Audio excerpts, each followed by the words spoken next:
There is nothing more annoying than a know-it-all. This is someone who says after the fact, oh, I could have predicted that, or I knew that was coming. Hi, my name's Connor O'Day, and this is Neurons and Norms, where we take social psychology topics, in this case, social cognitive psychology topics, boil them down into 2 minutes or less, make it easy to understand, much like a virtual textbook. Today, we're covering hindsight bias. This is a bias where people, after something has happened, look back and assume that they could have predicted that that's the way that it was going to go all the time. Now, this is unbelievably frustrating when I go to submit a paper for peer review and I get back feedback that says, of course, why would we publish this? Of course, that's the effect. Well, actually, in social psychology, many of the most prominent social psychology findings that are out there, and some of my own work, we end up finding things that are completely counter to our hypotheses. I can't tell you how many times I've run a study and I thought, this is a safe study, everything's going to support my hypotheses, it'll be easy to publish, and then I get the data and it's completely different than what I would have predicted.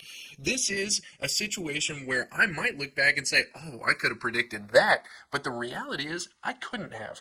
Now, people actually do resist social psychology. I actually refer to this one a little bit different. I don't just call it hindsight bias, I call it the no shit phenomenon, where people look at social psych research and they say, well, no shit, I could have predicted that. And the issue with this, there's actually quite a few issues, is one, people might not ever run a study because they think that, of course, that's how it would be. Well, we need to test it. We need to know that that's actually what's going to happen in our study. So they might not ever test it.